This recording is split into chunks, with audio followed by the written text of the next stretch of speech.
박사님 혹시 재수술을 할 수 없는 케이스도 있나요? 없는 경우는 없어요. 어, 다만 한 번에 되는 경우는 없죠. 음. 보통 저희 병원에서 심한 분들은 3번, 네. 4번 이렇게 기간을 두고 수술을 하는 경우가 있습니다.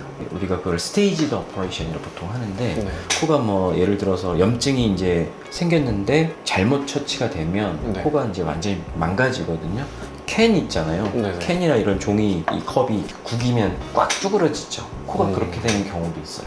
그러면 이거를 한 번에 완전히 피기가 쉽지 않기 때문에 여러 번에 걸쳐가지고 만들어서 펴주는 경우, 그런 경우는 2번, 3번, 4번 이렇게 수술을 하죠. 이게 가끔 뉴스에서 보다 보면 너무 코 수술을 잘못해서 네. 겉에 피부도 괴사한 것처럼 굉장히 심한 그런 케이스들도 있는데 그럼요. 그 정도로 실패한 부작용이 생긴 경우도 재수술이 가능합니다. 가능하다는 말씀이세요. 물론 한 번엔 어렵고요. 네.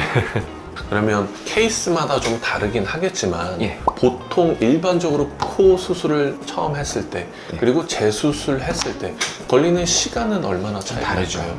일반적으로 이제 첫 번째 수술, 크게 모양에 문제가 없는 수술 같은 경우는 보통 우리가 콧등과 코끝을 이제 나눠서 설명을 하면 콧등 쪽은 보형물을 넣거나 또는 뭐 자가교직을 넣어서 올려주거나 또는 이제 절골 같은 걸 해서 콧뼈를 좀 줄여주거나 이런 수술들이 이제 1차 수술에서 해당되고요. 코끝 같은 경우는 모양을 만들어주고 뭐 연골 이식을 하고 콧볼 축소 이런 것들까지 해서 첫 번째 수술에 걸리는 시간은 보통 2시간 정도. 물론 뭐 비중격이 휘어지고 코 안에 비염 때문에 코가 막히고 이런 것들 수술을 해주면 조금 더 시간은 걸릴 수도 있지만 보통 네. 2시간 정도라고 말씀을 드리고요. 재수술 같은 경우는 이제 보통 문제가 없는, 심각한 문제가 없는 일반적인 재수술, 나 모양이 좀 마음에 안 든다 뭐 이런 것들은 그것도 보통 2시간에서 많이 걸려도 3시간. 네. 그러니까 저희 병원 기준으로 보면 네. 보통 가슴을 떼고 해도 뭐 3시간 정도. 근데 이제 좀 복잡한 수술, 코가 좀 무너져 있거나 아까 말씀드린 것처럼 여러 번 나눠서 수술해야 되는 경우는